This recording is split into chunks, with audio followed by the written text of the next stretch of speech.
Contabilidade e Planejamento Tributário, parte 1A. As características dos tributos. Nós temos diretos e indiretos. Os impostos.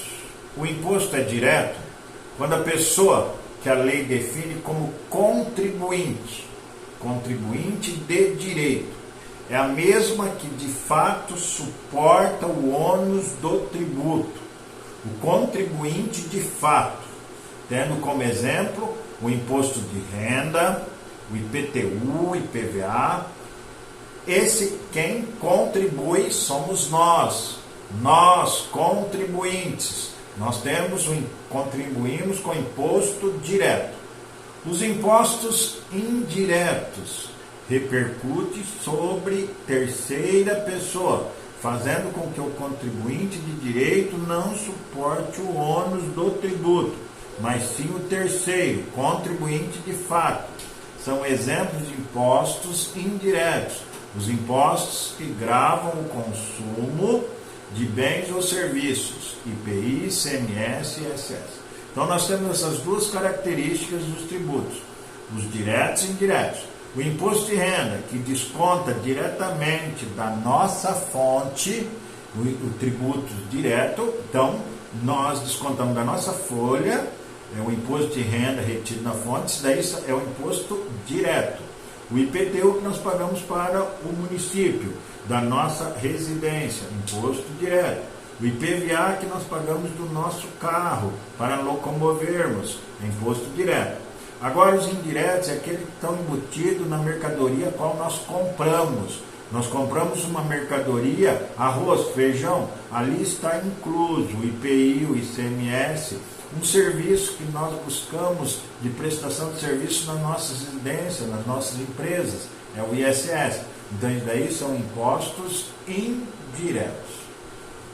O imposto de renda é um imposto direto, ou seja, aquele em que o contribuinte suporta na realidade e, em última instância, a carga fiscal, não podendo transferir o gravamen a terceiro.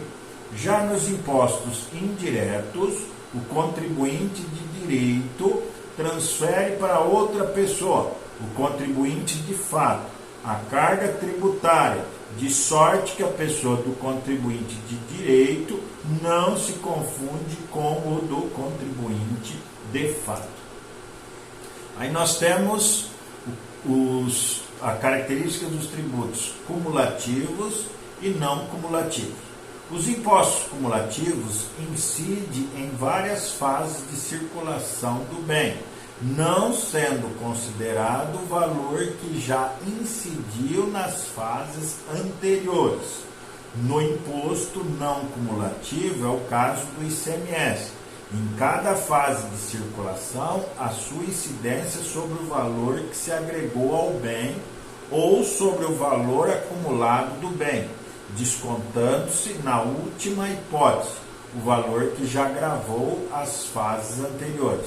Imposto é cumulativo, o imposto de renda, IPI, ISS e contribuição social sobre o lucro líquido.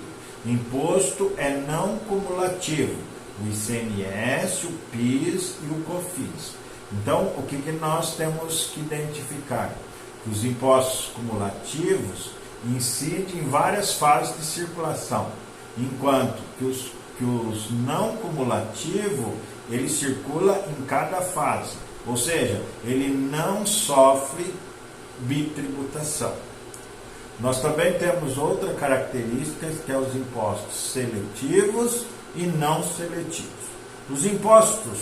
O imposto é seletivo quando a sua alíquota é aumentada ou diminuída em razão da essencialidade do bem.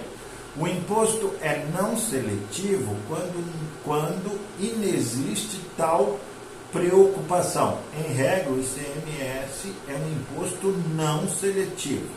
Então, os impostos é seletivo, o imposto de renda, IPI e ISS, que quando a sua alíquota é aumentada ou diminuída em razão da essencialidade do bem. Ou seja, de acordo com que eu ganho mais, eu pago mais. Agora, o imposto é não seletivo, ele já tem um tributo fixo, ICMS, PIS e COFINS independente. Ele não tem uma tabela que gera este valor, ele já é fixo seletivamente, não seletivamente, ou seja, pelo valor a qual ele é apresentado. Os principais elementos da obrigação tributária é o sujeito ativo. O que é o sujeito ativo? Define, segundo o artigo 119 da Constituição Tributária Nacional, define o sujeito ativo da obrigação tributária a pessoa jurídica de direito público, titular da competência para exigir o seu cumprimento. Significa ter condições para promover execução fiscal, conceitos mais abrangentes. Em princípio, a pessoa jurídica de direito público pode ser titulares, por delegação, das funções de arrecadador ou fiscalizar tributos. Então, nós temos o sujeito ativo e depois nós temos o sujeito passivo. O sujeito passivo da obrigação tributária é a pessoa natural ou jurídica, que tem o dever de cumprir a obrigação principal. Então, nós temos o sujeito ativo, são os órgãos competentes que coordenam os impostos. Prefeituras, Receita Estadual, Receita Federal, governo como um todo. Então, nós temos o sujeito ativo. E o sujeito passivo somos nós, aquele que a pessoa natural jurídica tem o dever de cumprir a obrigação principal. A obrigação principal tem cunho patrimonial, é pagar. O sujeito passivo da obrigação tributária principal pode ser o contribuinte, que somos nós, quando tenha a relação pessoal e direta com a situação que contribui o respectivo fato gerador. O imposto de renda, nós temos que pagar, é o sujeito passivo de direito. E nós temos o responsável, quando sem revestir condição de contribuinte, sua obrigação decorre da lei. Ou seja, correspondente ao transportador de mercadorias desacompanhadas dos documentos legais.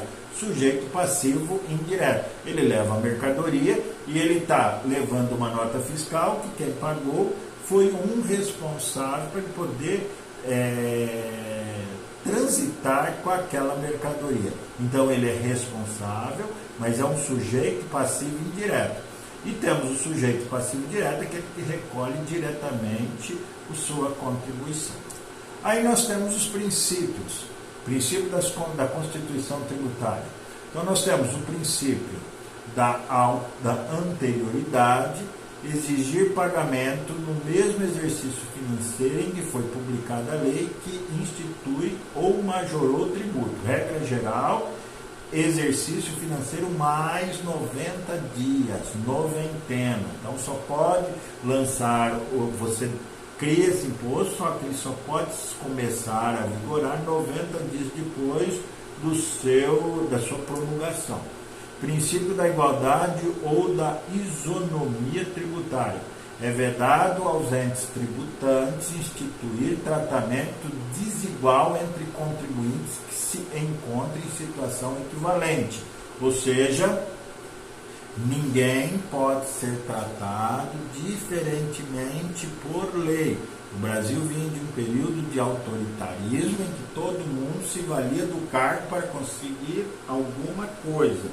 Então, o princípio da igualdade ou da isonomia, todo mundo tem o mesmo direito perante aos tributos. Nós temos os subprincípios, são medidas garantidoras da igualdade na tributação. Nós temos o princípio da interpretação objetiva do fato gerador. Então, a irrelevância dos aspectos antinentes à pessoa destinatária da cobrança do tributo. E nós temos o princípio da capacidade contributiva. A cobrança dos tributos, impostos, deverá ser graduada conforme aspectos pessoais de cada contribuinte, ao contrário do anterior. Ou seja, você tem que pagar o imposto de acordo com a sua forma, de acordo com o seu bem, de acordo com a sua propriedade. Então, não é igualitário para todo mundo. e o fato gerador deve ser registrado de acordo com o seu período e suas necessidades. Nós temos o princípio da irretroatividade. A lei tributária somente será aplicada a fatos geradores e relações jurídicas posteriores à sua edição. Exceção, quando estiver em trâmite recurso administrativo, você continua recolhendo os tributos anteriores. Depois que foi julgado, aí ou você faz retroativamente, recolhe com menor multa, porque você já fez o pagamento, você não deixou para trás, ou se você ganhar, você continua seguindo a tributação do sistema tributário. Princípio da vedação ao confiscou, da não confiscatoriedade. Levar para o fisco, utilizar o tributo com efeito de confisco, ou seja, você não pode ser confiscado seus bens até que você não prove o contrário, que você tem condição ou você está no seu direito de se defender perante aquela contribuição que você não efetuou. Princípio da não limitação ao tráfico de pessoas e bens.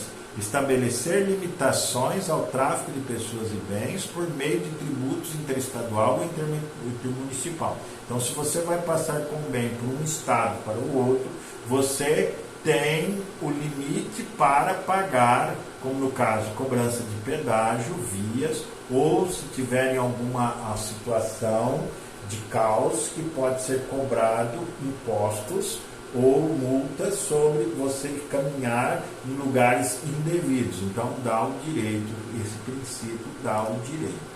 Princípio da uniformidade geográfica ou do federalismo de equilíbrio. O governo federal não pode instituir alíquotas diferenciadas para tributos federais.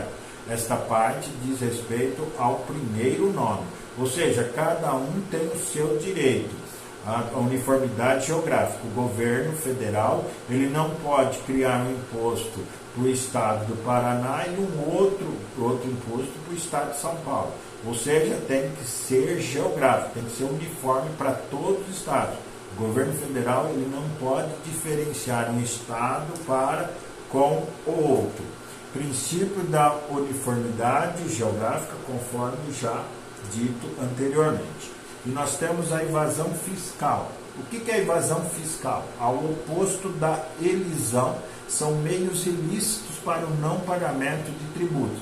Sempre é praticado após o acontecimento do fato causador da obrigação tributária, considerando como objetivo reduzi-la ou ocultá-la. Ou seja, a evasão fiscal está presente classificada na lei de crime. Você deixa de pagar o imposto ou você rouba o governo. Agora, a elisão fiscal é uma forma de você achar um planejamento tributário que economia ou reduz a carga fiscal por detrimento a alguma lei, alguma legítima ação lícita que você desenvolve.